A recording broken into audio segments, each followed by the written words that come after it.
मुल्ला नसरुद्दीन और खौफनाक हवेली। बहुत पुरानी बात है।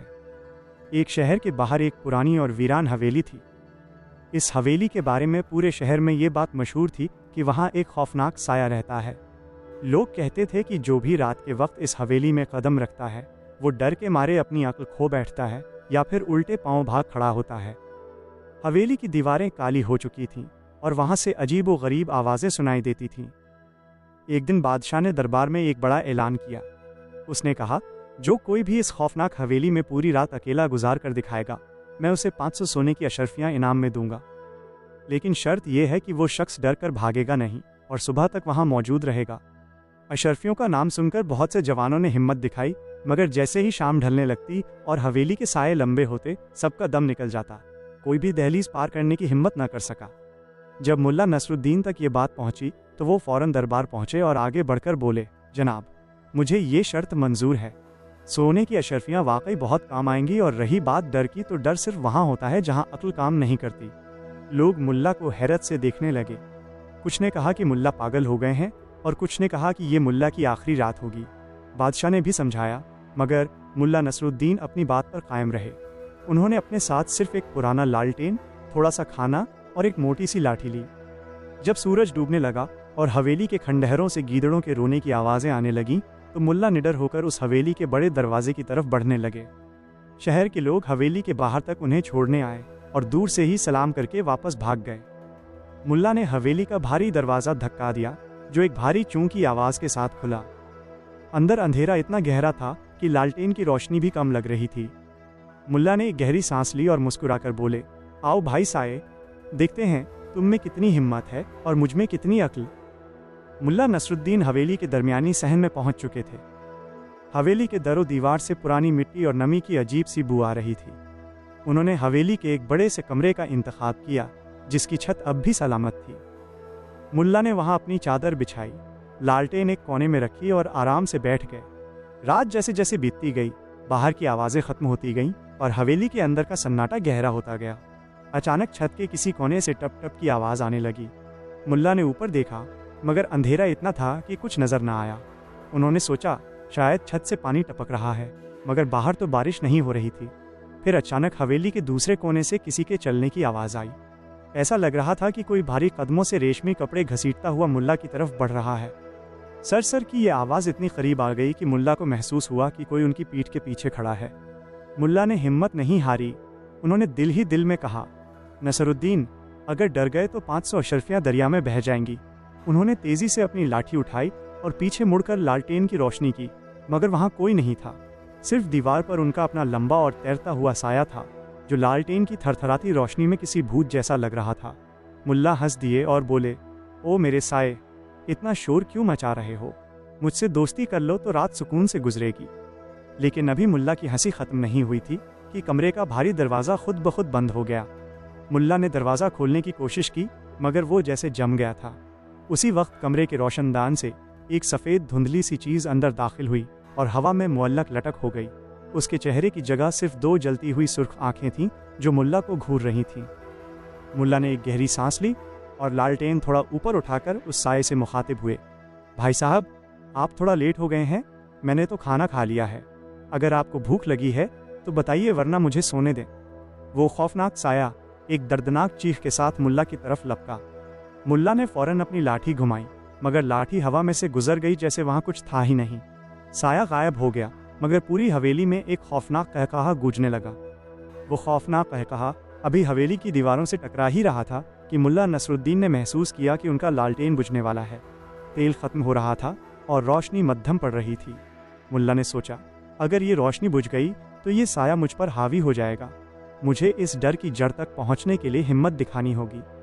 मुल्ला ने देखा कि वो सफ़ेद धुंधला साया कमरे के फर्श में मौजूद एक पुराने लकड़ी के तख्ते के नीचे गायब हो गया है। उन्होंने अपनी लाठी उठाई और उस तख्ते को ज़ोर से धक्का दिया। नीचे अंधेरी और पुरअसरार सीढ़ियाँ थीं, जो हवेली के तहखाने की तरफ जा रही थीं। मुल्ला निडर होकर नीचे उतरे। वहाँ की हवा इतनी भारी थी कि सांस लेना मुश्किल हो रहा था। तहखाने में जगह जगह पुराने संदूक और टूटे हुए कबाड़ का ढेर लगा था। अचानक मुल्ला को एक संदूक के पीछे से वही सुर्ख आंखें दोबारा चमकती नजर आईं।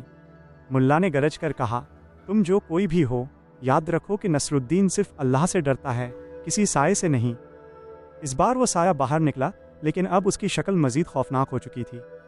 उसके लंबे नाखून थे और वो हवा में तैरते हुए मुल्ला के करीब आया और एक भारी फटी हुई आवाज़ में बोला, इंसान, यहाँ से चला जा, वरना मैं तेरा खून पी जाऊंगा।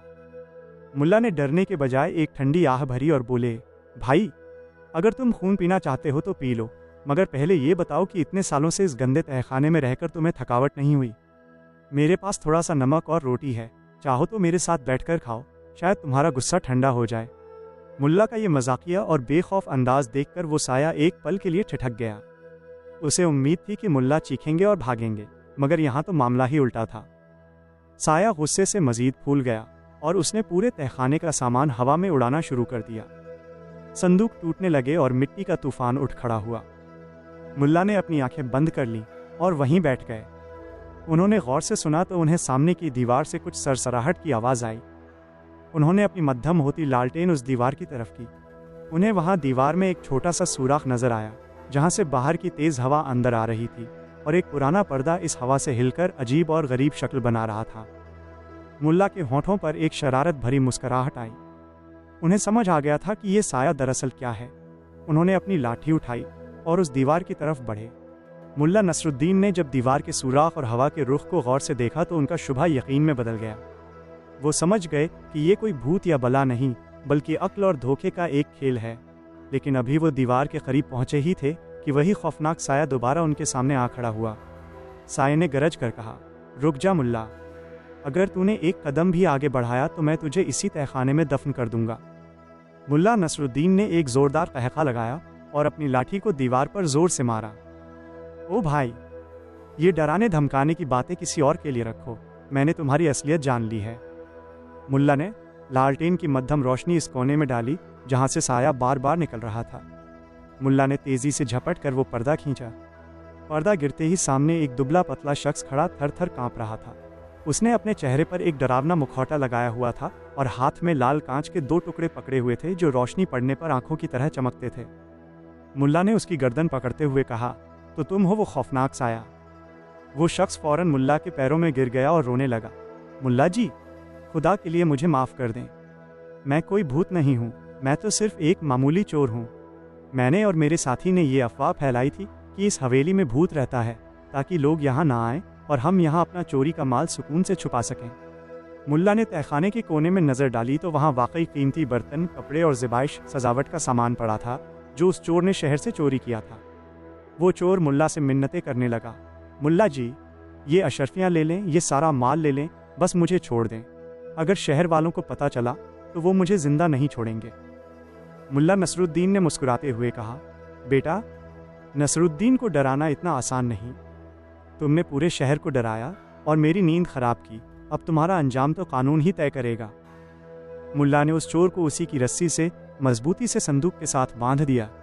अब हवेली में कोई खौफनाक साया नहीं था, बस एक थका हुआ मुल्ला और एक रोता हुआ चोर था। मुल्ला आराम से संदूक पर बैठ गए और सुबह का इंतज़ार करने लगे। जब सुबह की पहली किरण हवेली की एक टूटी हुई खिड़की से अंदर दाखिल हुई तो शहर के लोग हवेली के बाहर इकट्ठा होने लगे। सबको यकीन था कि मुल्ला नसरुद्दीन या तो डर के मारे भाग गए होंगे या फिर उनका कोई निशान नहीं मिलेगा। बादशाह के सिपाही भी मौजूद थे। अचानक हवेली का भारी दरवाज़ा खुला और मुल्ला नसरुद्दीन निहायत सुकून से बाहर निकले। उनके एक हाथ में लाठी थी और दूसरे हाथ में रस्सी का एक सिरा, जिससे बंधा हुआ वो चोर लड़खड़ाता हुआ बाहर आ रहा था।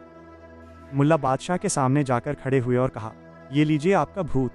ये भूत ना तो खून पीता है और न ही हवा में उड़ता है, बल्कि ये तो दुनिया का सबसे बड़ा डरपोक और चोर निकला। जब लोगों ने चोर का मुखौटा देखा और उसकी असलियत जानी तो पूरा शहर हैरान रह गया।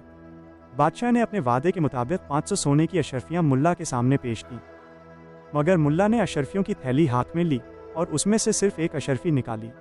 बादशाह ने हैरत से पूछा, मुल्ला, आपने पूरी रात इस खौफनाक जगह गुजारी, चोर को पकड़ा और पूरे शहर का डर ख़त्म किया, फिर आप ये पूरा इनाम क्यों नहीं ले रहे? मुल्ला नसरुद्दीन मुस्कुराए और बोले, जहाँ पनाह, मेरी शर्त तो सिर्फ एक रात गुजारने की थी। ये एक अशरफी मेरी मेहनत का फल है, बाकी आप गरीबों में बांट दें। मुल्ला ने जाते जाते लोगों को नसीहत दी, याद रखो, डर का कोई वजूद नहीं होता, ये सिर्फ हमारे दिमाग की एक पैदावार है। जब तक हमारी अक्ल जाग रही है कोई भी साया हमें नुकसान नहीं पहुंचा सकता। मुल्ला अपने गधे पर सवार हुए और गुनगुनाते हुए अपनी कुटिया की तरफ निकल गए। उस दिन के बाद वो हवेली अब खौफ की अलामत निशानी नहीं रही, बल्कि वहां बच्चे आंख मिचौली खेलने लगे। मुल्ला नसरुद्दीन ने एक बार फिर साबित कर दिया कि असली ताकत रेशमी लिबास या ऊंची दीवारों में नहीं, बल्कि इंसान के निडर दिल और हाजिर दिमागी में होती है। दोस्तों, हमारी आज की वीडियो कैसी लगी? कमेंट में अपनी कीमती राय जरूर बताएं। वीडियो को लाइक और शेयर जरूर करें अपने दोस्तों के साथ, और हमारे चैनल एन वॉइस को सब्सक्राइब जरूर करें ताकि हमारी न्यू वीडियो आप तक पहुंच सके। अपना ख्याल रखना और हमें दुआओं में याद रखना। खुदा हाफिज।